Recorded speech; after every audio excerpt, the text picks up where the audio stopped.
Yo, what's up, everyone? Antonio here, Auto Broker Mastery. We're on the way to the auction today. I'm riding in this 2007 Range Rover Supercharged that I stole. I stole this thing from the auction. Killer deal. We'll talk about that later. But today I want to talk to you guys about selling cars at the auction. Selling your cars at the auction. What do you do when you get a car that you vetted? If any of you in our Auto Broker Mastery course, then you've gone through module trainings on how to vet vehicles. But as stated in the training, you can't catch everything every time at the auction. Some things come up later. Some things that you may think is one thing is something else. So it happens. That's why we have to buy our cars wisely. That's why we have to make sure that we have enough room of profit margin in our vehicles when we buy them, just in case it's not what it appears to be. The vehicle isn't what it appears to be. So we had this vehicle that was that. It's a 2010 Chrysler Sebring. We'll see if we put a picture up right here. Boom. Cool. Car was really clean, immaculate on the inside. This thing was loaded, every feature. When we vetted the vehicle, we had a misfire on cylinder 4, I believe it was. P0304, if I remember correctly. P0304, that's a misfire. We get these often. I will still buy a car with a misfire. Now, if it has a P0300 and a P0301, 302, 303, 304, like that's an indicator of a blown head gasket. I won't mess with those. But I will buy them if they have a one singular misfire, because oftentimes it's either the spark plug or the I'll put the name in because I'm drawing a blank right now. Dang, how did I forget that? But I'll put the name in. It's either or. So we buy the car. We get the car for a killer deal. Bought the car for less than $1,000. It had like 150 on it. I think it had 150,000 miles on it. Anyway, we get the car. I take it to my mechanic so he can fix the misfire with the coil pack, ignition coil. It's called the ignition coil. So you get a misfire. Oftentimes it's either the spark plug or the ignition coil, with it majority of the time being the ignition coil. So I take it to him to replace the ignition coil, and he calls me back later that day saying, "Hey man, there's no compression on cylinder 4. There's absolutely no compression on cylinder 4. The engine is bad. We're gonna have to replace the engine, to really fix this." So bam, now we're stuck with a vehicle that looks great, drives great, but it has no compression in cylinder 4.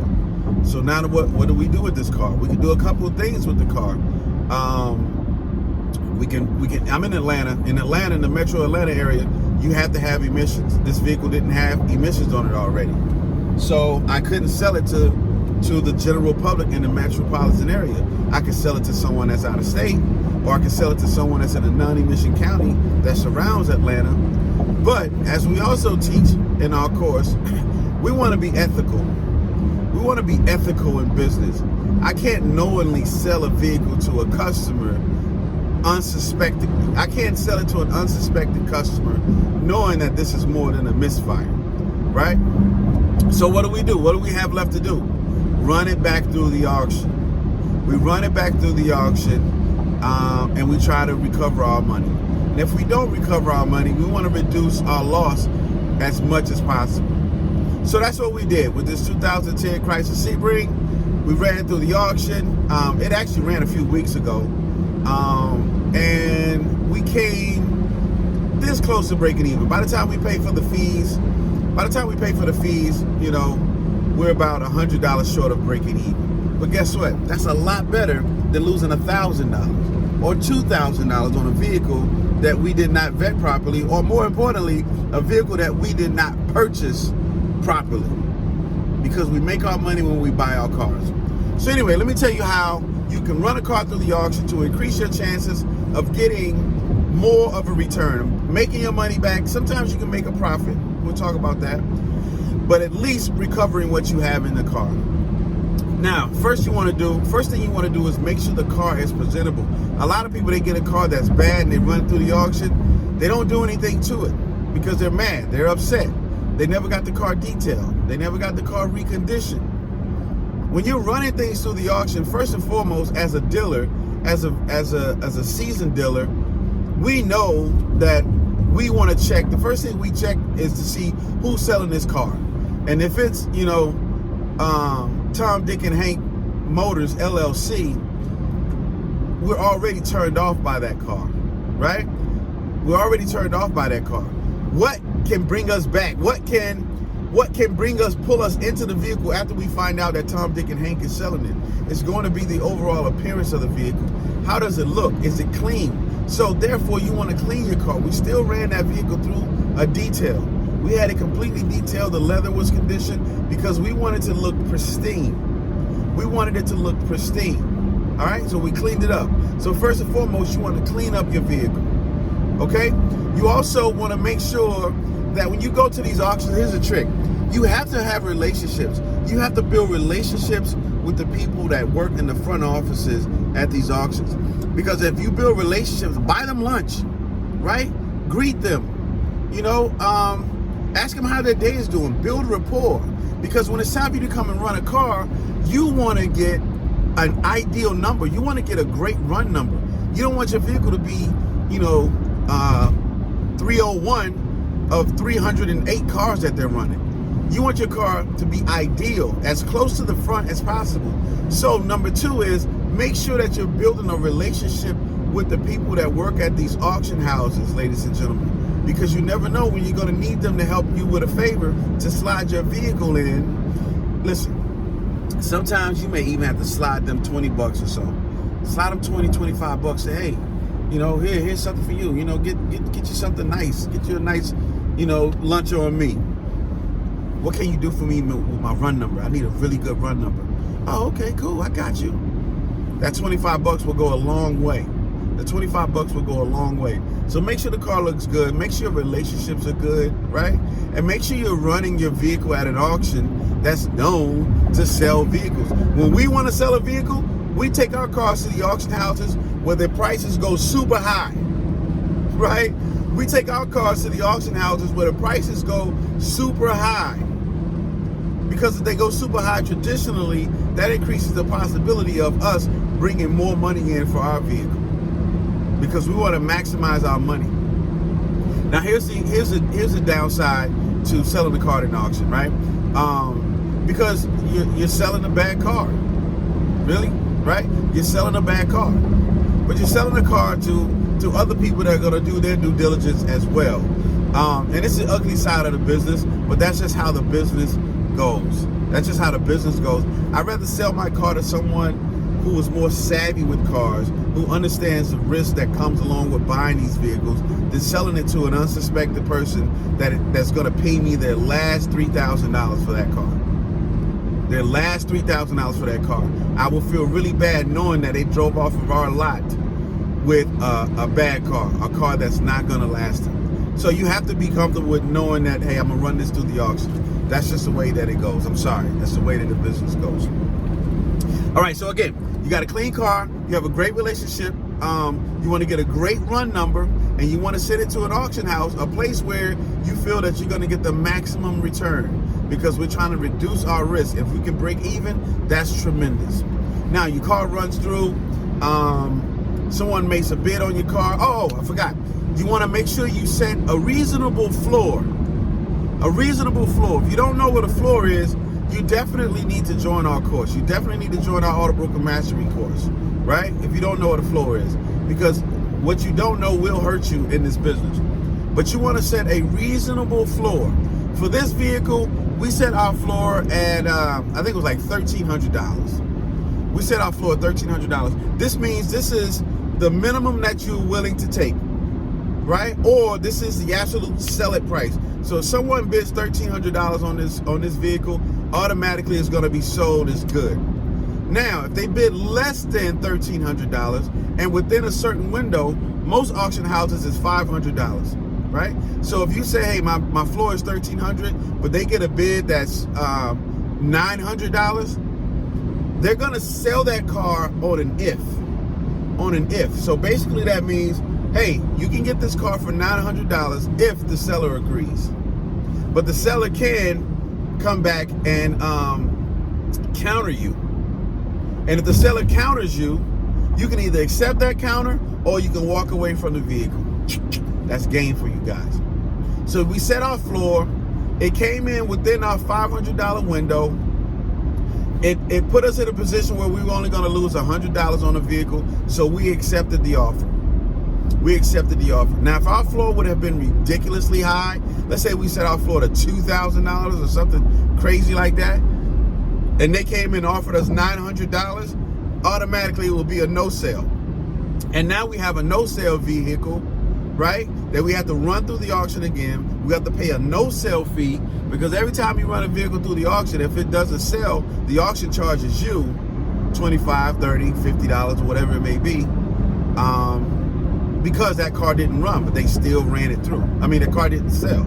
All right, so we wanted to avoid no sale fee. So we're like, you know what? $900, we'll take it. Blah, blah, blah, right? Or whatever it was that they offered. So now we sold the car.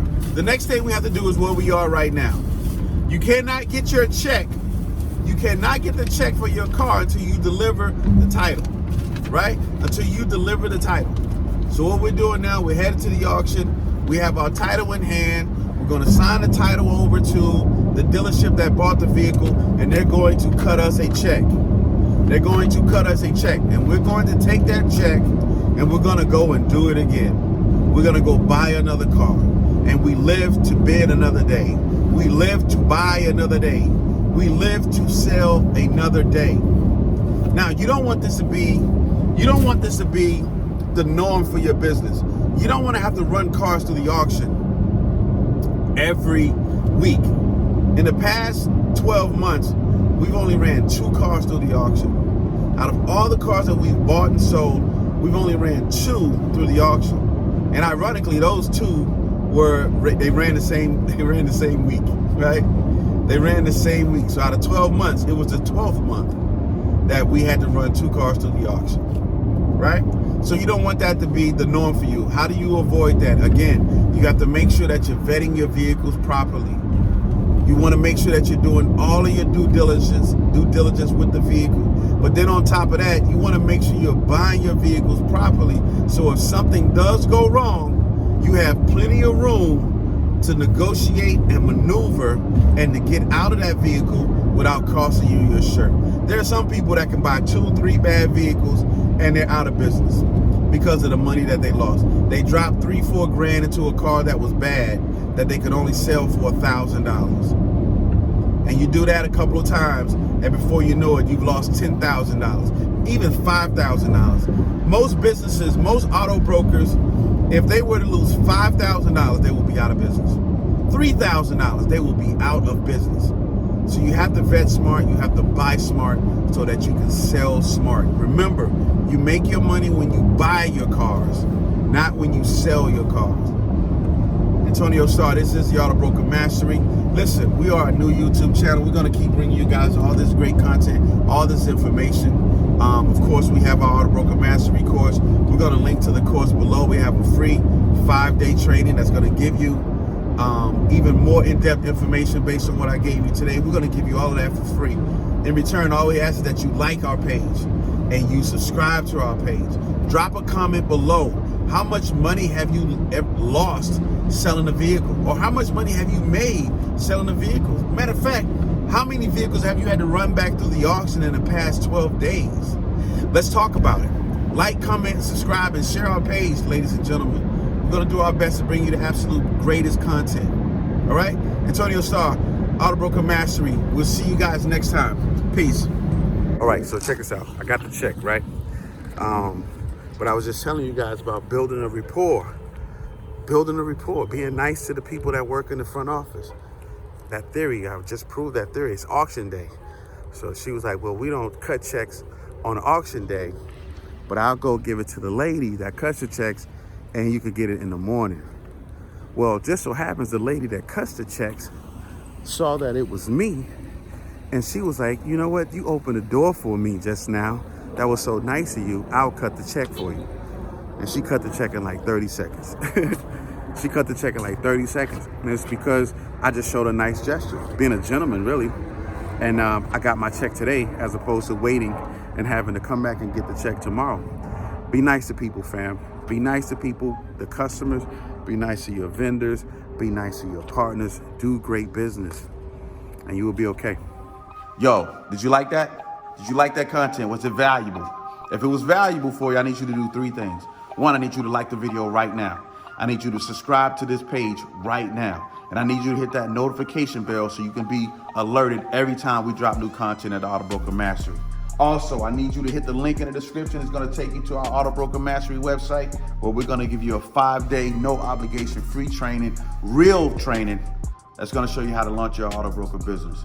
Come back tomorrow for more content. Antonio, stop.